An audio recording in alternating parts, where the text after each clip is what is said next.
Hey everyone, Adam here, back with another quick tech video. In this video, we're going to talk about the new MOZA Aircross 3. We'll be passing through the new build configuration, payload capacity, sample videos I shot, and we'll be wrapping up this video by comparing the Aircross 3 with its bigger brother, the Air2s. Let's go!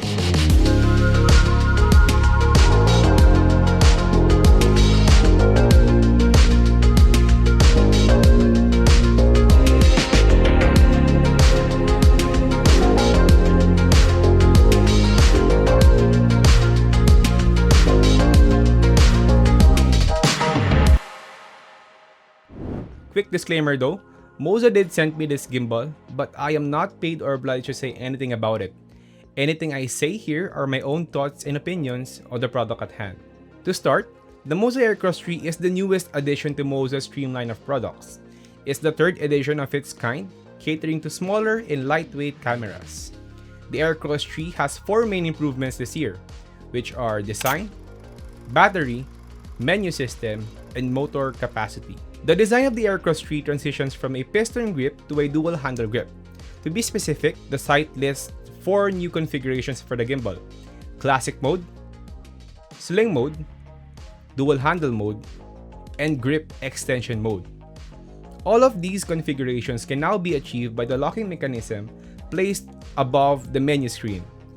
The small locking plate is a strong alloy lever that holds the gimbal from folding. Since the gimbal can now be folded, it can now be packed into smaller spaces such as backpacks, messenger bags, and even hard cases. In my part, I usually use mine with the Low Pro 450 AW2.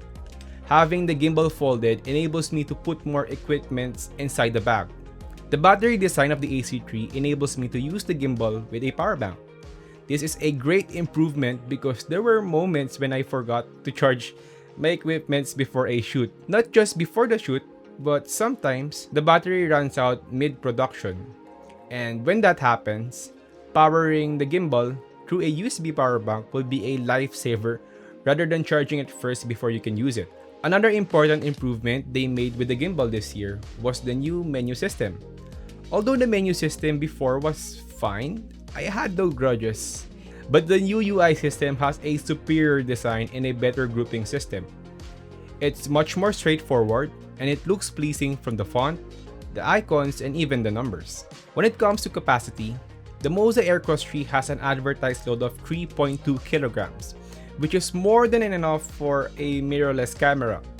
To put into perspective, a Sony a6 IV is 0.4 kilograms, a Sony a7 III is 0.6 kilograms.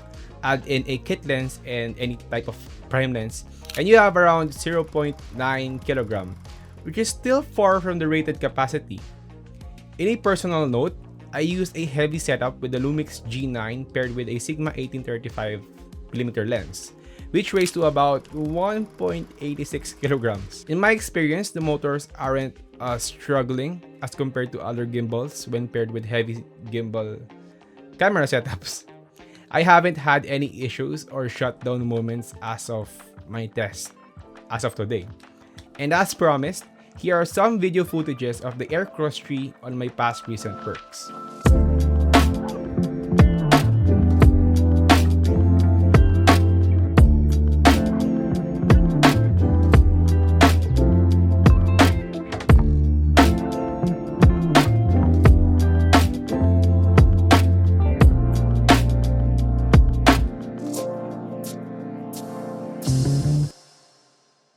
To conclude, as of making the video, the Aircross 3 is priced around 19,000 pesos here in the Philippines, which is around $360 to $400 US, give or take.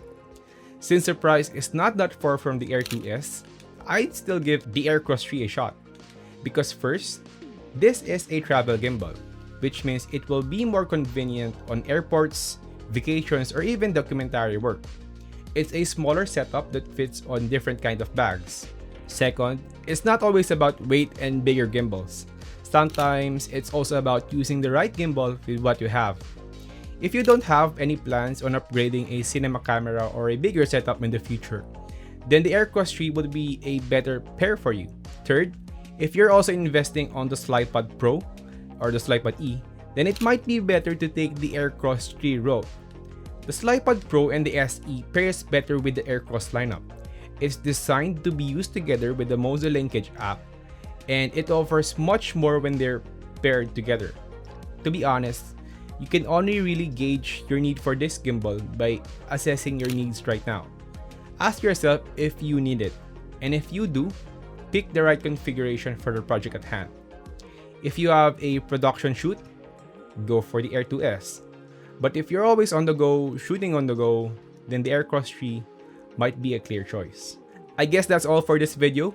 If you have any questions or concerns, please feel free to drop them a message below.